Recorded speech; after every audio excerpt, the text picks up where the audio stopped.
Bonjour à vous! Je vous présente le livre Mystique Misfit de White Stag. Donc ce livre-là, je l'ai terminé en entier et je suis bien contente de vous le présenter. Alors, une couverture molle. Voilà. Donc, un papier très ordinaire. Un coloriage par page. Donc, des illustrations un petit peu tristes, creepy, mais très intéressantes. Un petit format. On peut utiliser facilement les feutres à alcool, des feutres aquarellables et des crayons de couleur, évidemment, de la pastel sec. Il faut seulement utiliser très peu d'eau avec l'aquarelle. Les feutres à alcool, du moins ceux que j'ai testés. Voilà.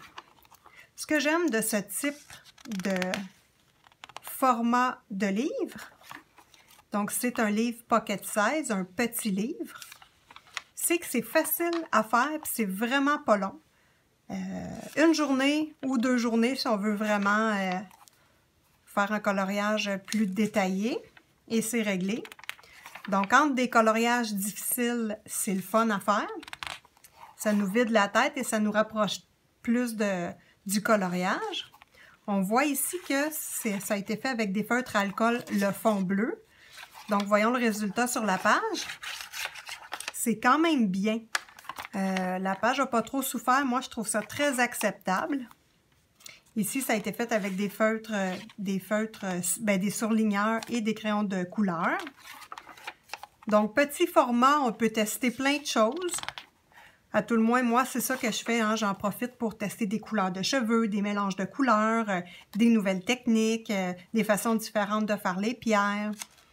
Donc, livre très intéressant.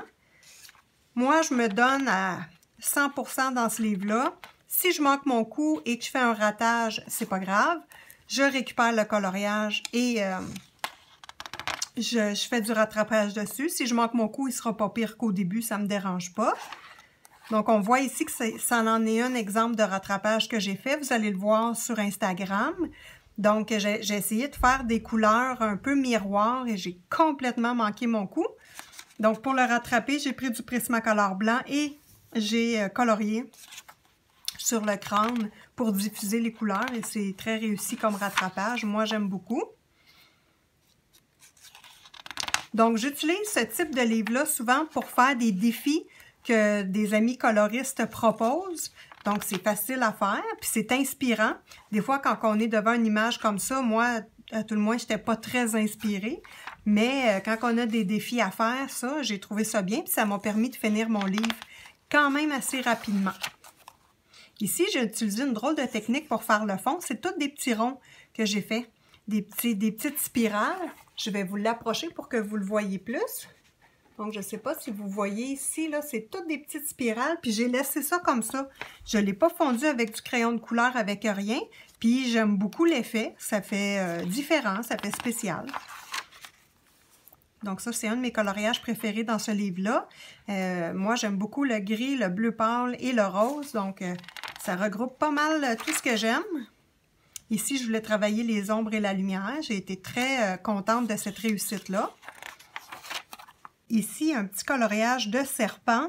J'aime pas particulièrement les serpents, mais je suis allée chercher une palette de couleurs sur Pinterest qui m'inspirait et j'ai simplement mis dans le coloriage. Donc, ça l'a donné quelque chose que j'aime beaucoup et qui a été quand même assez facile à faire. Ici, c'est une petite boule comme une boule à neige, si vous voulez. Mais au départ, ça devait être une aurore boréale. Et j'ai complètement manqué mon coup. J'ai fait rattrapage sur rattrapage sur rattrapage. Puis à un moment donné, je me suis dit, là, arrête, là, parce que tu vas briser le papier. Donc, quand on ne sait pas que l'objectif, c'était de faire une aurore boréale, il est super beau. Sinon, ben, c'est un petit raté. Des petits cristaux avec mes couleurs favorites. Et pour terminer, je ne me suis pas laissée abattre. J'ai refait l'aurore boréale et j'ai même fait un tutoriel. Donc ça, je suis très contente de l'effet que ça l'a donné. Je vous le montre d'un petit peu plus proche. Si des fois vous voulez voir sur Instagram comment faire une aurore boréale, j'ai fait un petit tutoriel et c'est la dernière image pour ce livre-là. J'espère que vous avez apprécié la présentation. Si vous avez aimé, mettez-moi un petit pouce. Ça m'encourage à vous tourner d'autres vidéos. Merci!